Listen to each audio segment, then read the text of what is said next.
Hello everyone, my name is Ankit और आप देख रहे हैं मेरा चैनल इंजीनियरिंग ट्यूटर। इस पर्टिकुलर लेक्चर में हम गेट इंजीनियरिंग साइंस के फ्लूइड मैकेनिक्स वाले जो क्वेश्चंस हैं उनको सॉल्व करेंगे। ये वही लेक्चर सीरीज़ है, most important questions on fluid mechanics. तो गेट इंजीनियरिंग साइंस के जो क्वेश्चंस हैं वो GATE, mechanical, production engineering, civil सभी के लिए इम्पॉर्टेंट है, राइट। तो उसके सॉल्यूशंस ज़्यादा मिलते भी नहीं, मिलते भी हैं तो गलत मिलते हैं, तो उन्हीं को मैं सॉल्व करने की कोशिश कर रहा हूँ। अगले एक दो लेक्चर और रहेंगे जिसमें मैं और क्वेश्चंस इसके सॉल्व करूँगा। फिर से हम फॉरेन राइटर के बुक्स के क्वेश्चंस करेंगे, फिर 2020 के सॉल्व कर लेंगे। सो इस तरह से मैं लेके चल रहा हूँ। एक एक मतलब चाहे वो 1 नंबर का चाहे 2 नंबर का, सभी का मैं डिटेल्ड सॉल्यूशन बताऊँगा। ऐसा नहीं कि इसका आंसर ये है नोट कर लो, ऐसा नहीं होने वाला है, राइट। तो आपको क्वालिटी लेक्चर मिलेगा, वो आप देखते रहिए और क्वेश्चन हम लेते हैं इसमें। जैसे कि आप देख पा रहे होंगे इसमें क्या क्वेश्चन दिया गया है।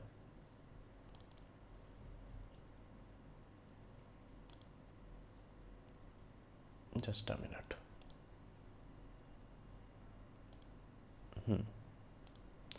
क्वेश्चन में क्या कहा है इसने?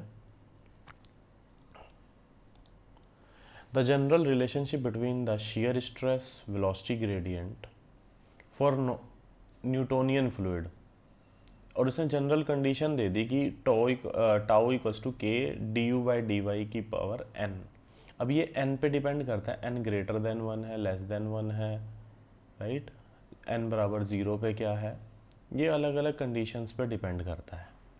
तो मैं आपको सारी की सारी कंडीशंस बताऊंगा और साथ में ये भी बताऊंगा कौन कौन से टाइप के फ्लूइड्स हैं, कैसे हमें उसमें पता लगता है कौन सी उसकी वैल्यू है। तो इस एन को हम लोग क्या बोलते हैं? इस एन को बोला जाता है या इसको ऐसा, इस लॉ को क्या बोलते हैं? पावर लॉ, कि एन पे डिपेंड करता है। एन को बोलते हैं फ्लो बिहेवियर इंडेक्स, ये मैं आपको बता देता हूँ। एन को क्या बोलते हैं? फ्लो बिहेवियर इंडेक्स, ठीक है। तो जनरल वे में हम इस तरह से लिख सकते हैं। अब n इक्वस टू वन के लिए क्या होता है? ये न्यूटोनियन फ्लूइड होता है, tau equals to d u by d y, जो कि हमें पता भी था, जो न्यूटन्स लॉ ऑफ विस्कोसिटी को फॉलो करता है, ठीक है। D u by d y को क्या बोलते हैं? शियर रेट या वेलोसिटी ग्रेडियंट भी बोला जाता है। क्लियर? अच्छा, दूसरी बात, अब जब लेस देन वन होगा उसके लिए सूडो प्लास्टिक, आप नोट कर लो, और ग्रेटर देन वन के लिए डाइलेटेंट फ्लूइड होगा। डाइलेटेंट फ्लूइड, स्यूडो प्लास्टिक को हम शेयर थिनिंग फ्लूइड्स भी बोलते हैं, आप इसको नोट कर सकते हो। नोट कर लो इस चीज़ को कि जो स्यूडो प्लास्टिक हैं, स्यूडो प्लास्टिक जिनके लिए n लेस देन वन रहता है, ये स्यूडो प्लास्टिक, ये टाइम इंडिपेंडेंट होते हैं। और शेयर थिनिंग क्या रहेगा? शेयर थिनिंग मतलब ग्राफ कैसा बनेगा, चलो मैं प्रॉपर और तरीके से बताता हूँ इसको। नॉलेज पूरी मिलेगी इस लेक्चर में, क्वेश्चंस के साथ साथ इन्फॉर्मेशन ज़्यादा मिलने वाली है, आपकी नॉलेज ओवरऑल बढ़ेगी, ध्यान रखना। इसी लेवल के लेक्चर्स में कराए हैं अब तक, 300-400 वीडियो बना दी है चैनल पे। तो सबसे पहले अगर इस वाले फ्लूइड की जो, अगर यहाँ पर क्या रहेगा? टाउ और ये d u by d y, ठीक है। तो ये न्यूटोनियन फ्लूइड होता है, याद रखना। मैं आपको पूरा बना के दिखाता हूँ अभी। ये क्या होते हैं? न्यूटोनियन। अच्छा, अब अगर मैं इस फ्लूइड की बात करूँ, ऐसे वाले ग्राफ की, ये होते हैं सूडो प्लास्टिक। टाइम के साथ साथ पतले होते रहते हैं, इनकी विस्कोसिटी कम होती रहती है, तभी इनके लिए n लेस देन वन है, आप ऐसा भी कुछ याद रख सकते हो। और ये शेयर थिकिंग वाले कौन से होते हैं? ये जो है इसको बोलते हैं डाइलेटेंट फ्लूइड, डाइलेटेंट फ्लूइड,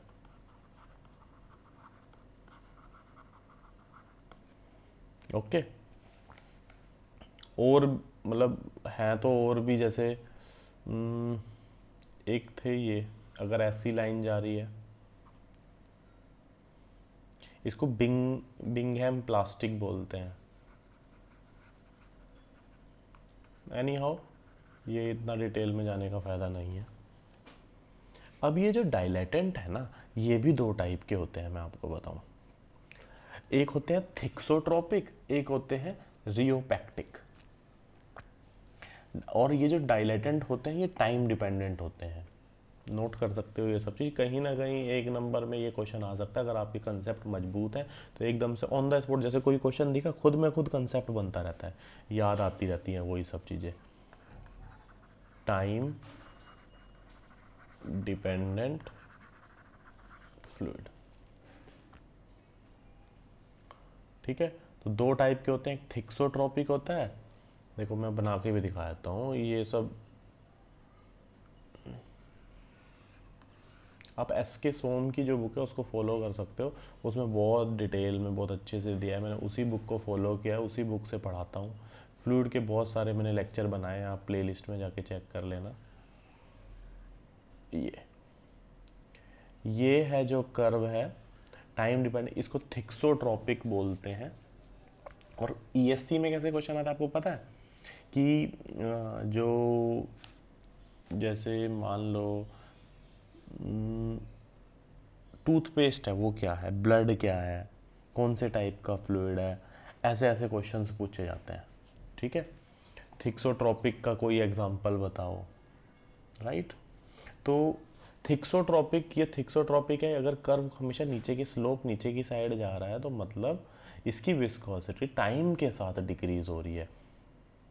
और वो जो मैंने स्यूडो प्लास्टिक के लिए बताया था वो टाइम पे डिपेंडेंट नहीं कर रही है, टाइम के साथ नहीं, ये टाइम के साथ डिपेंड करती है। और रियोपैक्टिक कैसे है, ऐसे है, टाइम के साथ साथ ऊपर की साइड स्लोप जा रहा है ना, ठीक है। तो एक क्वेश्चन आता है जैसे ईएससी में आया, वाटर सस्पेंशन इन क्ले, ये थिक्सोट्रोपिक का एग्जांपल है। ऐसे मतलब आपको याद रखना पड़ेगा, अब इंटरनेट से आप देख सकते हो, अलग अलग वैल्यूज़ को आप याद रख सकते हो उसके अंदर, ठीक है। मड किसका होता है, बिंगहैम प्लास्टिक का होता है। इसी तरीके से आप इसको याद रख सकते हो, ठीक है। टूथपेस्ट भी आई थिंक बिंगहैम प्लास्टिक का होता है, आप चेक कर लेना एक बार। तो एक टाइप के इस टाइप के क्वेश्चंस भी आते हैं। रियोपैक्टिक के एग्जांपल जो है जिप्सम पेस्ट और इंकर, प्रिंटर की जो इंक्स होती हैं, ये तो बहुत फेमस है, ऐसे ही याद रहता है। रियोपैक्टिक वाला जो है, एक तो प्रिंटर की जो इंक होती है और जो जिप्सम होता है, जिप्सम का जो पेस्ट बनता है।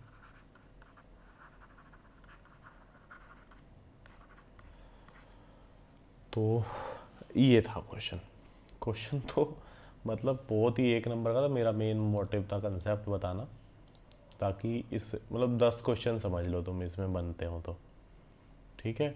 इसी तरह से एक क्वेश्चन है, ये आसान है कि पाथ लाइन और स्ट्रीक लाइन कौन सा ट्रू है, सेम रहती है अनस्टेड। पहले तो मैं आपको बता दूं, path line, streak line, stream lines तीनों सेम तभी रहती है जब स्टडी फ्लो रहता है। तो इसमें से सबसे आंसर जो आपको मिलेगा वो डी में मिलेगा, स्ट्रीम लाइंस। अच्छा, पहली बात तो स्ट्रीम लाइन का मतलब क्या होता है, टेंजेंट, जो लोकल फ्लूइड की वेलोसिटी होती है उससे वो वाली लाइन जो उसके टेंजेंशियल फ्लो करे, उसी का मतलब स्ट्रीम लाइन होता है, ठीक है। अगर स्ट्रीम लाइंस को और डिटेल में बताना है तो उसकी कोशिश करूंगा मैं आपको बताने की।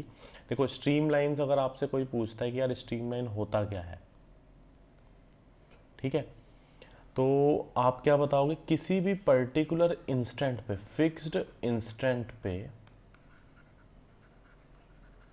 ऑन फिक्स्ड इंस्टेंट या फॉर अ फिक्स्ड इंस्टेंट, एक हमने मतलब एक ऐसी कर्व को ड्रॉ करना है,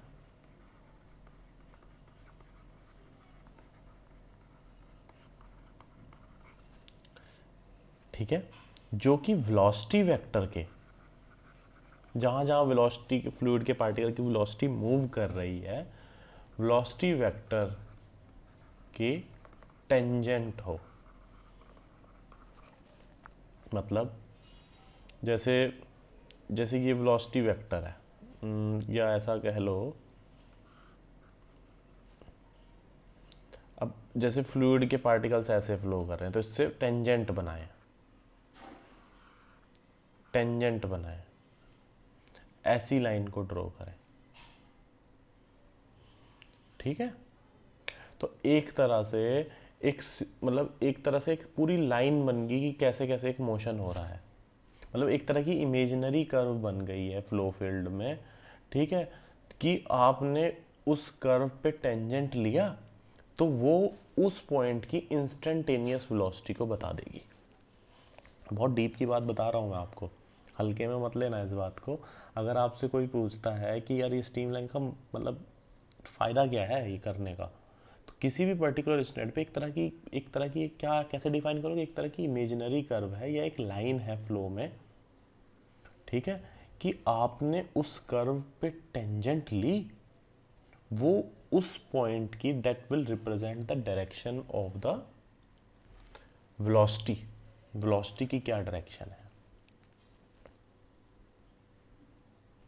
ठीक है। अब देखो स्टडी फ्लो में तो मतलब टाइम पे डिपेंड नहीं करता, लेकिन अगर अनस्टडी फ्लो की बात करें तो जो वेलोसिटी होती है टाइम के साथ चेंज करती है, तो इसी तरीके से जो स्ट्रीम लाइंस होंगी वो भी टाइम के साथ साथ इंस्टेंट टू इंस्टेंट चेंज करती रहेगी, करेक्ट। तो ये जनरल इक्वेशन मैं आपको बता देता हूँ, V dot D S area vector है, ये क्या होता है, ज़ीरो होता है, राइट। और ये डी एस क्या है, जिस भी आपने सेगमेंट को लिया उसकी लंबाई है, वी क्या है, इंस्टेंटेनियस वेलोसिटी वेक्टर है, क्लियर। तो ये थोड़ा सा मेरा मन करा आपको बताने का ये चीज़, ताकि आपको ये चीज़ भी रिवाइज हो जाए, कोई दिक्कत होगी तब भी बताना। टेंजेंट देखो, stream lines are tangential to the local fluid velocity and stream lines are streak lines and streak lines are same in steady flow, steady flow के लिए ये सेम रहती है,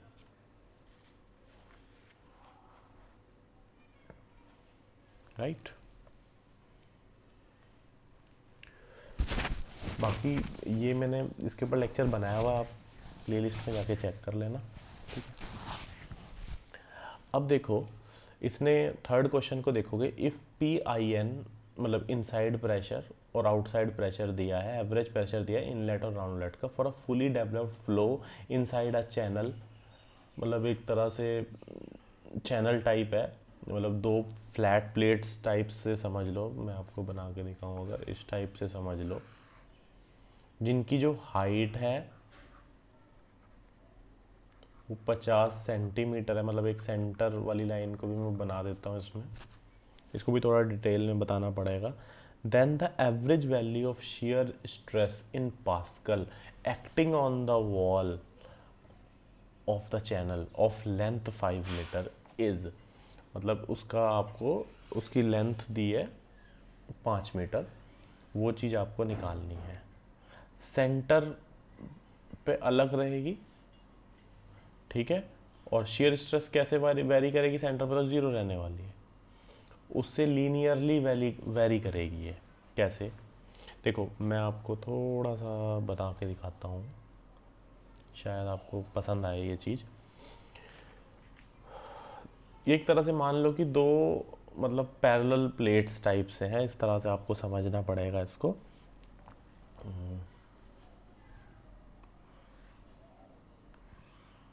इस टाइप से है, सबसे पहले एकदम से ये फ्लो नहीं बनता है, मैं आपको बताऊं, ठीक है। फुली डेवलप्ड अगर रीज़न की बात करें कैसे बनता है, सबसे पहले कौन सा एंट्रेंस लेंथ आती है, कुछ हद तक अगर कुछ स्पीड वेलोसिटी किसी व्यू वेलोसिटी से आता है फ्लूइड, ठीक है, यहाँ पर shear स्ट्रेस एक्ट करती है, याद रखना शुरू में एंट्रेंस लेंथ पे,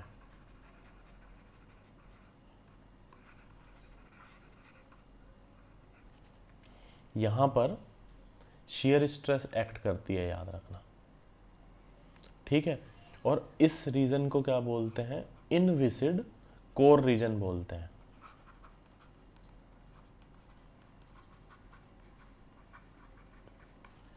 जो चीज़ मेरे को लग रहा है बताने लायक है वो मैं बता रहा हूँ। ठीक है, वैसे तो इतना डिटेल में बहुत ज़्यादा जाने की भी ज़रूरत नहीं है। ठीक है, स्टार्ट में क्या होता है, जैसे ही कोई भी, जैसे देखो मैं आपको बताता हूँ, कोई भी स्ट्रीम, कोई भी मतलब फ्लूइड आया जिसकी वेलोसिटी मैंने यू बताई है, दो पैरेलल प्लेट के बीच में आया।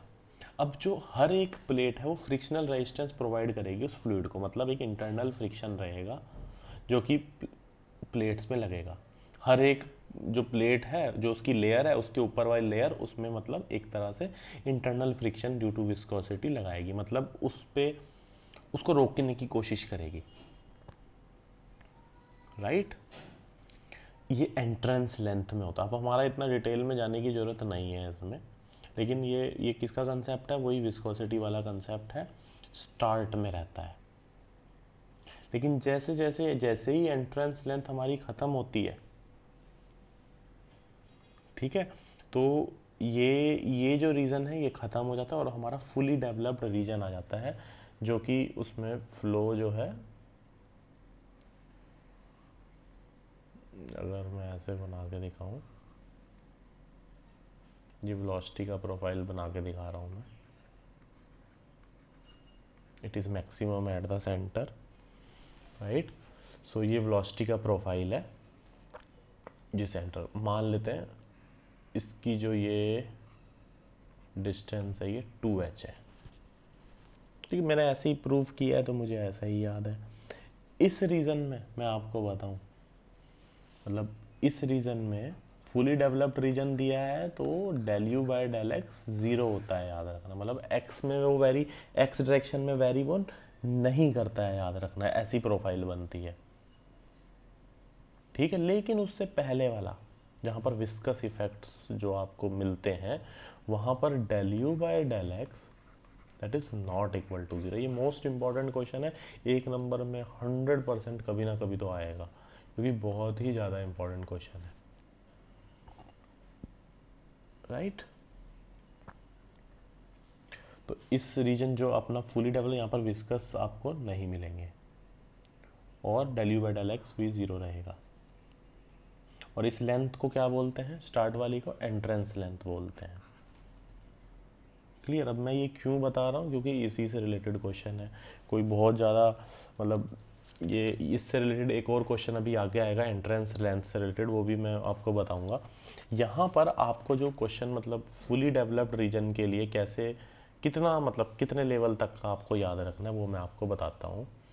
देखो दो तीन चीज़ें इसमें, पैरेलल प्लेट्स के लिए जो दो पैरेलल प्लेट और ये 2h अगर आपने डिस्टेंस माना, उसी हिसाब से आप अगर आपने h लिया होगा तो फिर अलग आएगा, ये भी आपको याद रखनी है। दो तीन चीज़ें जो मुझे याद है इसमें वो मैं आपको बताता हूँ, जो आपको भी इसके लिए इसी कंडीशन के लिए याद रखनी है। अब पूरा प्रूफ तो देखो फ़ायदा नहीं है करने का, है ना, वो पूरा प्रूफ करने का तो कोई फ़ायदा नहीं होता। आप इसमें मेन मेन चीज़ जैसे कि एवरेज वेलोसिटी इस टाइप, ये जो सेम कंडीशन 2h अगर आपने डिस्टेंस दोनों के बीच में लिया है, उनकी विस्कोसिटी म्यू है, राइट। तो उसके लिए आपकी जो एवरेज वेलोसिटी आती है वो क्या थी, या दोनों के रिलेशन में आपको बताऊं, यू मैक्स के बीच में वो एवरेज वेलोसिटी और यू मैक्स का ये आता है 2/3। एक तो ये मोस्ट इम्पॉर्टेंट है, इसी क्वेश्चन से रिलेटेड मेरे को याद आ गया तो मैं बताने चल रहा हूँ, मैंने बताया ना। तो ये मत सोचने लग जाना यार एक मिनट का क्वेश्चन 15 मिनट में हो रहा है, मैं पूरी चीज़ बताने की कोशिश कर रहा हूँ, तो उसके लिए माफ़ी, ठीक है। अब इसमें दूसरी बात, जो शियर स्ट्रेस आपको वॉल पे पता करनी होती है, वॉल पे पता करनी है, तो वो क्या है,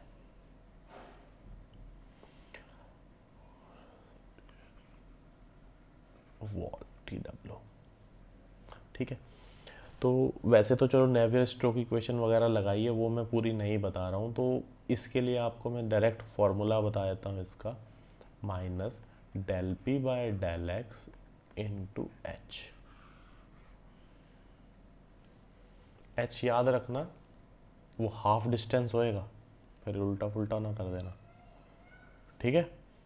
इस तरीके से आप इसको याद रख सकते हो।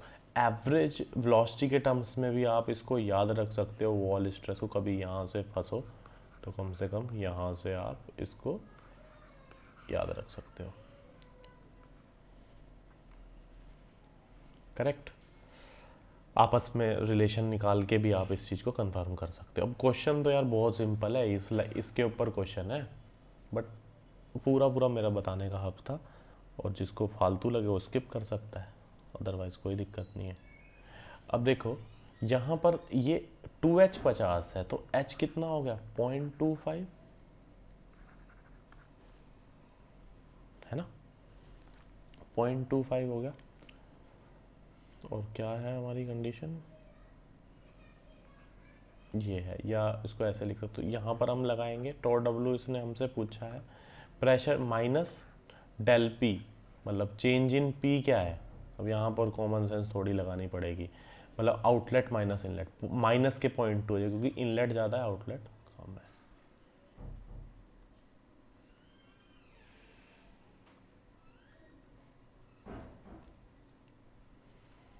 माइनस के 0.2 हो गया ये वैल्यू, तो माइनस माइनस प्लस हो जाएगा, तो प्लस के 0.2 अपॉन डेल एक्स, मतलब वो कंप्लीट निकालेंगे तो ऑब्वियसली ये लेंथ है 5। एच कितना है इसका मैंने बता दिया 0.25,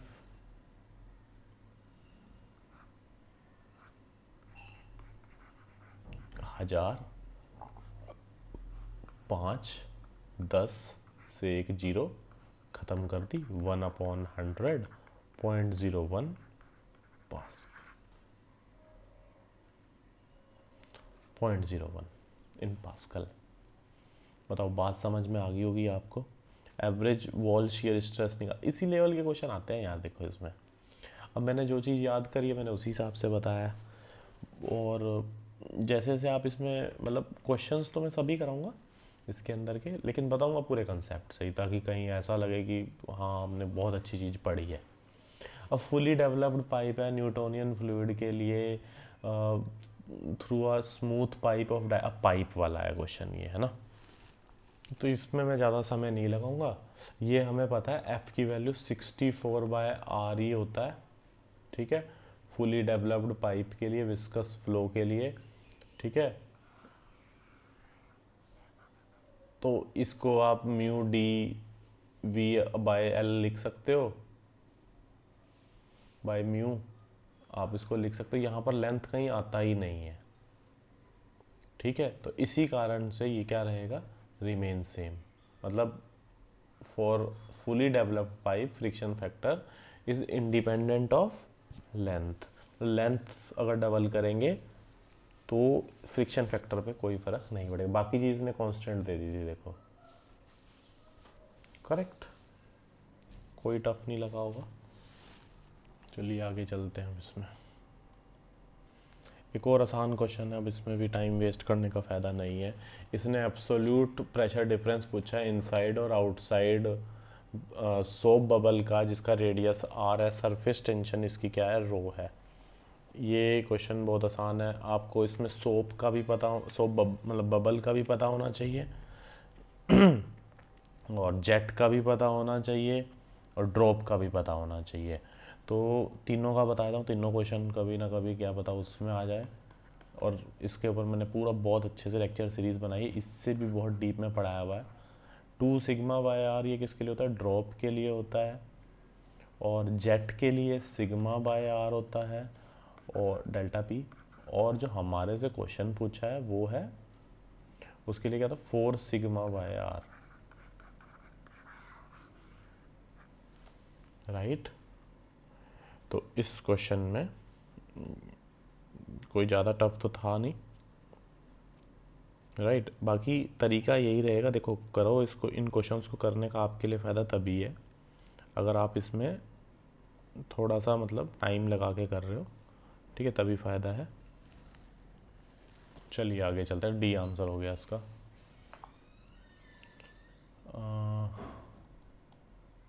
करेक्ट, तो ये क्वेश्चन हो गया अपना।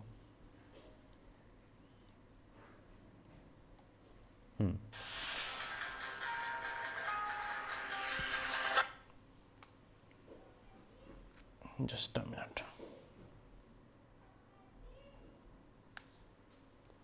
हाँ, अभी मैंने आपको एंट्रेंस लेंथ का कंसेप्ट बताया था, और ये भी बताया था कि स्टार्टिंग में प्रॉब्लम आती है, जितनी लंबाई होएगी उतना ज़्यादा मुश्किल होगा, और जितना ज़्यादा मिक्सिंग होएगी फ्लूइड की उसमें भी दिक्कत होएगी। तो अगर आप देख पाओगे ये बी वाली अगर आप बॉडी को देख पा रहे होंगे, इसमें जब फ्लूइड एंटर करेगा, एंट्री होएगी फ्लूइड की, तो स्टार्टिंग में सबसे ज़्यादा, क्योंकि लेंथ है तो लेंथ पे वेरी करेगा, जितनी लेंथ होगी उतना ज़्यादा लेयर पे फ्रिक्शन लगेगा उसमें। तो बी वाले पे सबसे ज़्यादा हेड लॉस होने वाला है due to its entry. Then C वाले पे मतलब सबसे कम किस पे होगा, सी वाले पे। क्यों? क्योंकि उसमें राउंड है, स्मूथ फ्लो होगा, मिक्स नहीं होगा फ्लूइड। फिर जाके आपका बीच वाला क्या रहेगा, ए वाला। तो सबसे कम के की वैल्यू किसकी रहेगी, मतलब किसकी रहेगी, सी की, राइट। बी की सबसे ज़्यादा रहेगी, क्योंकि अभी मैंने पूरा अच्छे से आपको बता दिया, एंट्रेंस लेंथ का कंसेप्ट बहुत अच्छे से भी मैंने आपको बताया, ठीक है, कि वहाँ पर मिक्सिंग होती है, और मतलब क्या कह सकते हैं उसको, फ्रिक्शन बहुत ज़्यादा रहता है, ठीक है। और वहाँ पर यूनिफॉर्मिटी इन वेलोसिटी वो भी नहीं अलाउड रहती है, वो भी वहाँ पर अलाउड नहीं रहती है। और क्या बताया मैंने आपको उसमें, एंट्रेंस लेंथ में अप टू कुछ एक पर्टिकुलर लेंथ तक, तब जाके फुली डेवलप्ड फ्लो बनने के लिए कुछ समय लगता है। उसी लंबाई की बात करो, जितनी लेंथ रहती है उतना ज़्यादा आगे उसमें फ्रिक्शन रहेगा। ऊपर डायग्राम वाइज भी मैंने आपको समझाया था, ठीक है। तो ये क्वेश्चन हो गया अपना। तो काफ़ी 4-5-6 क्वेश्चन हमने इसमें कर लिए हैं। अगले भी कुछ 4-5 क्वेश्चंस हैं इसमें, वो नेक्स्ट लेक्चर में आपको मिलेंगे। 5-6 क्वेश्चंस मैंने कराने, अब न्यूमेरिकल बेस्ड रहेगा अगला लेक्चर, और इससे ज़्यादा इंटरेस्टिंग रहेगा। इससे हम थोड़ा न्यूमेरिकल अप्रोच की तरफ चलेंगे। बाकी इसमें इतना ही था, कुछ अच्छे क्वेश्चंस हमने इसके अंदर करे हैं। बाकी आप कोई भी दिक्कत होगी तो कमेंट करके बताना, राइट। नेक्स्ट लेक्चर में मिलते हैं। Thank you.